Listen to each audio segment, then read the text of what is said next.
Good morning, 10 past 7, Wednesday, and today's daily vlog episode is dedicated to Gamedev. So, Gamedev vlog.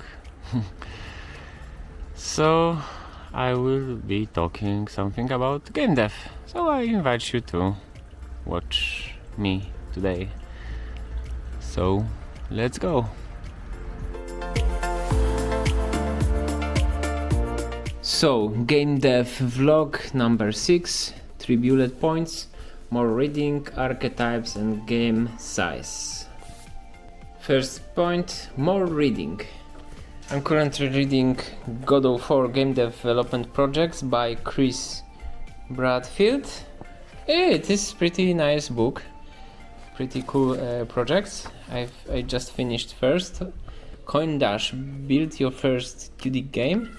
And I'm pretty impressed because it didn't look very impressive, but step after step after step, it was we were going to yeah, basically full game, and there are obstacles, there are coins to collect, there are levels, rules.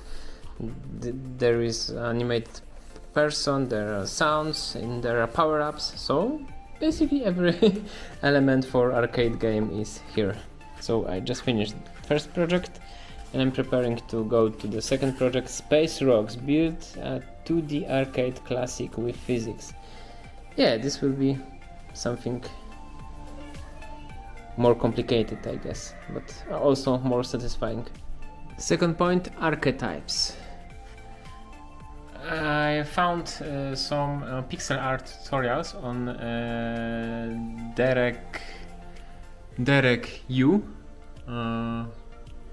com about pixel art, but I didn't check those tutorials. Before those tutorials, I found that there are also tutorials for indie game dev. Maybe not tutorials, but articles. And first article is indie archetypes. So basically, the author Derek Yu is pointing 5 archetypes from 5 indie game dev archetypes. Yeah. So basically, if you are going to company and work there on contract or full-time employment, you are kind of forced and externally motivated to work. But if you are indie game dev, you just basically managing your time, your ideas, and your project, your process.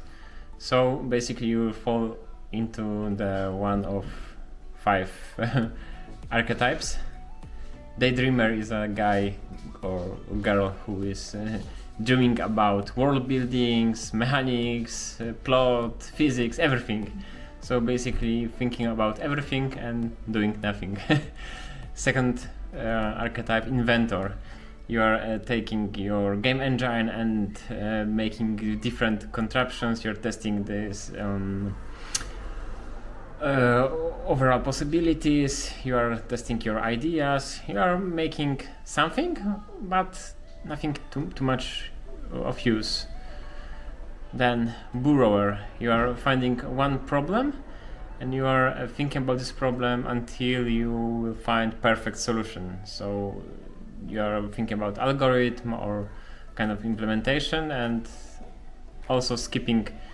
You basically you don't see any finish any finish line, but you're just spending all your time on one problem, not on general project. Then there is Wanderer, so person who is waiting for miracle, waiting for AI to help this person to write the code, some magical bullet. And yeah, this person can't start game development. And yeah, is waiting for external motivation and external inspiration, some kind of miracle. And the last person, Finisher. the guy basically from who has skills in project management and in general ability to finish project. Yeah, so this is basically some kind of serious but some kind of humorous article, 50-50 I would say, and there are also tips from for those archetypes. What should you do, what can you do, what should you focus on, and risks. For Daydreamer there is overscoping and feature creep, so basically 100 features in your simple game. For Inventor there is risk death loop, and this is also article but I didn't read it yet.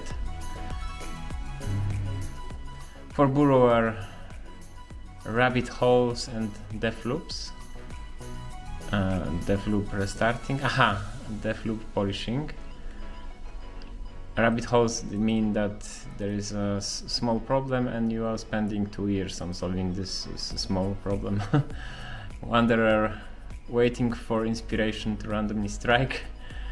Yeah, and Finisher, this is kind of a positive, I guess, archetype in indie game dev. Yes, I totally recommend those articles. I just read first for now, but I probably will read next 3 articles and pixel art tutorials. Maybe I will order the Spelunky book, I don't know yet. Yeah, but anyway, make games with Derek. I will recommend you to check this website. And the last bullet point, game size. Yeah, basically when I'm experimenting, I have no idea which size to pick for my game. So I decided to play with some assets from Kenny NL. I mentioned this some time ago, those Kenny assets, and I prepared the building, sample building, and incorporated this building into the world. And there are some trees moving as a game of life rules. I need to find how to prevent those trees to spawn over the house. Yeah, but basically this is kind of minimal game size. So basically I'm defining game size, and separately from this I'm defining the game window.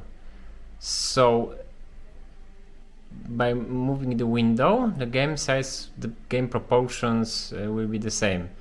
So this is nice idea for pixel art games. You still have the same ratio for pixels, and you don't have to worry about resizing your game, I guess. Yeah, I will show you something. So basically my game is defined like viewport width 256, viewport height 144. This is dimensions 60 to 9. So basically I'm going 16 pixels times 16 and 16 pixels times 9, and those are those 2 values, and this is my final window size. So basically I can change those value, let's say times 2, and here also times 2, and I will still have the same proportions, the same window size, but the game density will be twice as much.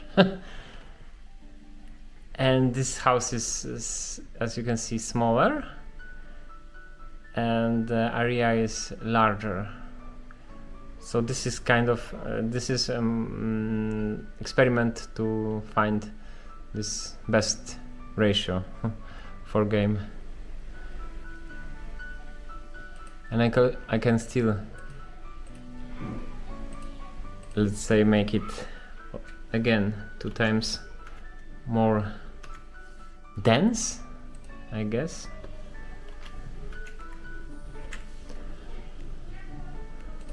And let's see now.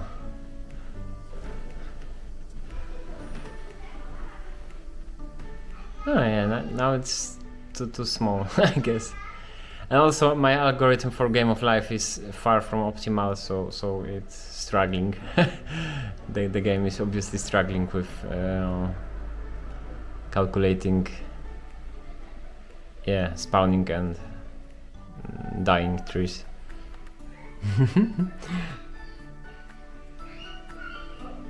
Yeah, so basically I think I've found... Oh, this is... Oh, it was frozen for some time. I think I found my starting width and height divided by 4.